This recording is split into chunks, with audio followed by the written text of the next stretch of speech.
Hello and happy. How do you do, my friends? It's Tuesday, October 1st, 2024. Of course, I'm Hammer with Originator Success here with your daily mortgage rate update, the only place on the web where you guys get to join me live each and every weekday morning, 9:30 a.m. Eastern Time, coming to you on Facebook and YouTube from Austin, Texas this morning.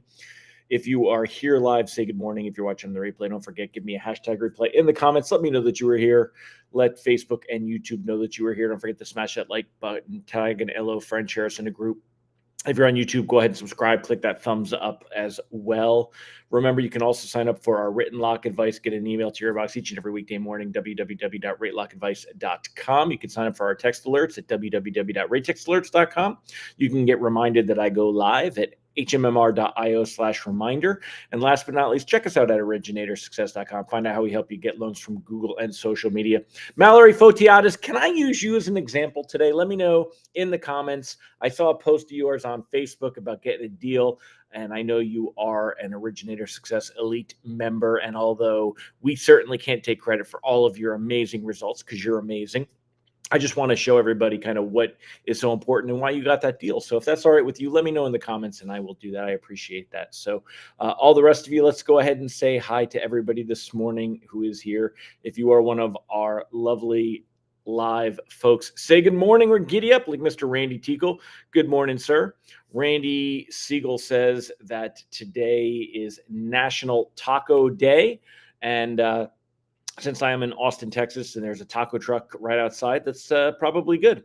Also celebrating National Pumpkin Spice Day. I'm not celebrating that one either. Mallory said, yes, I could use her example. So thank you, Mallory. I will do that in a moment. Thank you very much for that. Appreciate it. And congratulations, by the way. That is awesome. Good morning, Allison Foy, Tom Deadmore, Candido Diaz. Great to have you all here. Deb Dickinson, good morning. Of course, Ms. Fotiadis, love having you here as well. David Madrid said, good morning. Good raising. I don't know what good raising is, but good morning works. Julie Lawrence, great to have you here. Ron Siegel said, you've never been considered lovely? Yeah, probably not. Me neither. I'm, what can I tell you? Megan said she could eat tacos every day if they're good tacos.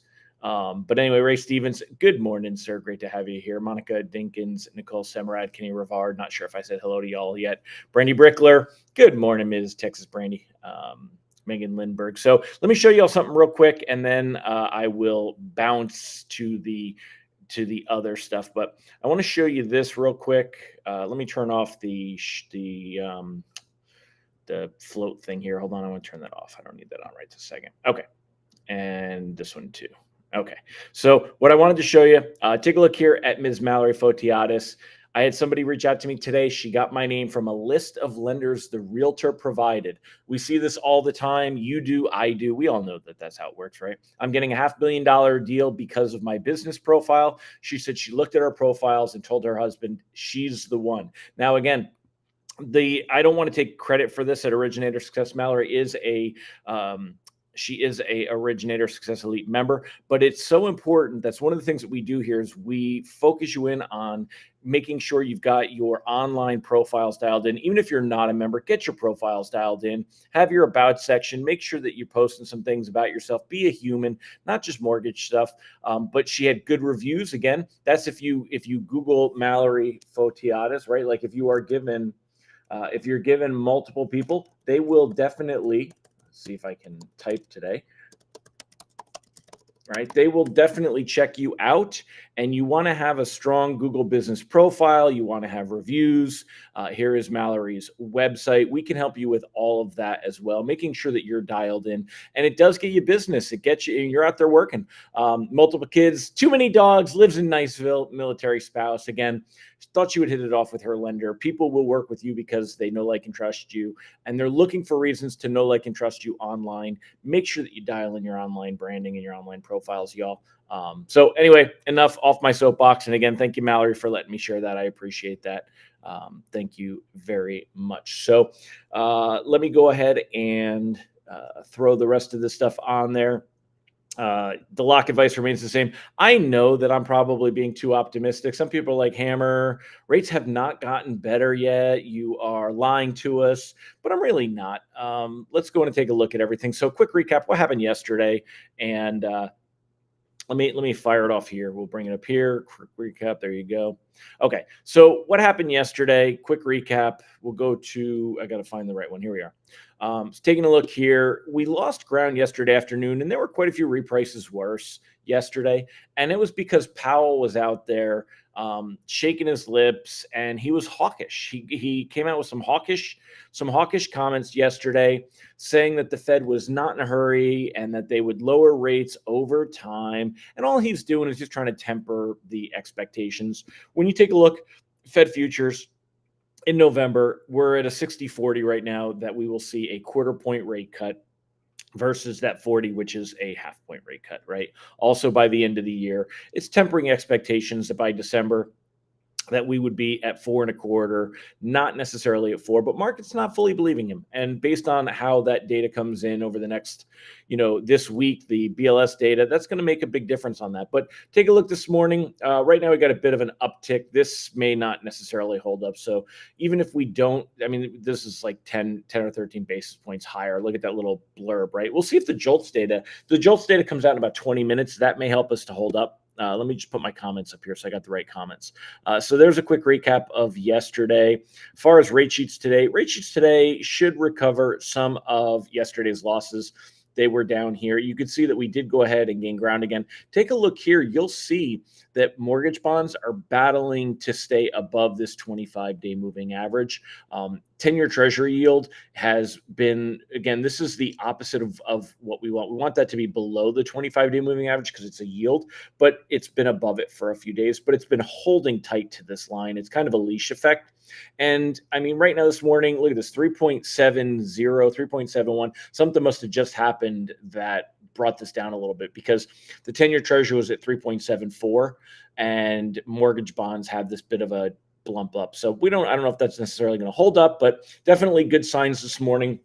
And even though if you take a look at rate sheets, again, let me go ahead and change my thing here. Reprice risk on the day is low. But if you take a look here, yeah, again, people are just freaking out over the fact that rates have gotten even slightly worse, which is annoying. We were at 6.11. Now we're at 6.24. That's an eighth of a point in rate. An eighth of a point in rate, people. Come on, keep perspective. It's not like rates have shot up to 7. So stop getting all wiggy. And again, I see it on Facebook. People are like, see, I knew we should have locked. Yeah, hindsight's 2020. If you had a loan that was closing, but for people that have loans that are closing later in October, we were up yesterday to 6.24. The day before at 6.20. If we stay up 20 basis points today, or actually even improve on this with the JOLTS data, then you're going to see those rates come back down again. It's an up and a down. It's a cycle. We're likely to see things improve. We'll be looking back on this. I think we're near the bottom anyway, and I think we're going to see a bounce. So my advice remains as it has been. Go on and float them puppies. I would not be locking loans. I just don't think we need to. The only loans that you should be considering locking are loans closing in the next couple of weeks before we get to the BLS jobs data on Friday. If you're concerned, but come on, even we'd have to see some pretty strong jobs data. And what has given us any indication, Ron Siegel, that jobs data will get better? Ron said, thanks to you, Hammer, in your webinar last week, I found Google had changed my phone number and my Google business profile. Not sure why or how. Had to change it back. Not sure how long it's been wrong. Yeah, and Ron, you were an elite member for a while. I don't think you are anymore. And don't worry, we still love you. You're still a good friend of mine. But yeah, that's one of the things we do is monitor that stuff because Google will change your Google business profile information at random. If they scrape old data, if somebody suggests an edit, there's a lot of things that can do that stuff. So definitely be checking your things. Or have a service like ours that monitors that for you. And anyway, I'm going to wrap it up, y'all. I am at a business mastermind. I want to get downstairs, get going today. Again, check us out at originatorssuccess.com. Thank you for joining me this morning. Let's keep our fingers crossed the JOLTS data comes in. I hate to say it, but showing some weakness. Oh, let's talk about the longshoreman thing here real quick. The dock workers, right? Let's talk about the dock workers. So the dock workers strike today. It's a big deal. Boo-hoo. Yes, not yet. It's not affecting mortgage rates, not anything. In fact, if anything, I would argue it's going to actually help bonds in the most immediate near term.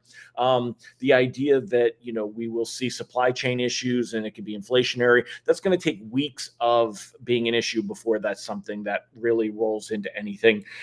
You're not going to see that Um, the one thing I am going to say, this is a complex issue. It's people's jobs. It's providing for families. The world is a complicated place, and I'm not trying to be flippant about it. But what makes this very different than most other labor negotiations and the idea of a strike is this is not just about benefits and wages like you see, but this is about automation. And the dock workers are fighting to keep antiquated jobs. Automation is coming, whether it is white collar, AI, or robotic. The ports can be automated. Jobs can be automated. They can be done faster. They don't have pandemic concerns. They don't have people calling out concerns. They don't have corruption concerns, which there is still some of that on the docks. I mean, this is not just something that you see on The Sopranos. So anyway, this is a very complicated thing, and it will play a role, but it's not going to affect things immediately. I'm not really worried about it, so I don't talk about it. So I haven't been talking about it, but I've gotten a couple of emails asking me about it. I guess Barry's been talking about it, so it's going to be a big thing in the news for a little while. But if you watch Social, though the Harold Daggett, the president of the union over there, really doing some fear mongering. He said just a lot of Soprano type talk. We're going to bring them down. We're going to bring these companies to their knees. We're not going to be bringing in cars. Car salesmen are not going to be able to sell cars. They're going to have layoffs and lose their jobs, and I mean, like all kinds of stuff like that. Like the dude he's passionate, but he's also old, and he needs to realize that the world is automating. And instead of being a dock worker, you need to figure out how to work on the automation, keep the robots going. They need maintenance. There's different jobs that get created. And unfortunately, this is the reality of the world, folks. So I don't want to get too deep into it. It's something that people can be very frustrated or passionate about. But I will say, as it becomes more of an issue for mortgage rates, we'll talk about it more. Let me know in the comments what you guys think about that, though. I would love to hear your thoughts about the dock workers, the strikes, the idea of automation. China's automating ports, people. We have a lot more stuff moving, and it's how things get done now. It's the world. This is progress, whether we think it is or not. It's it is the progression of things. It's where things are going. So love to know what you guys think on that. And all right, my friends, I'm wrapping it up, and I'll catch y'all later. Have a fantastic day. I'll see you tomorrow. We will see if we do indeed hold these gains and improve on them. All right, let's talk more then. Take care, everybody.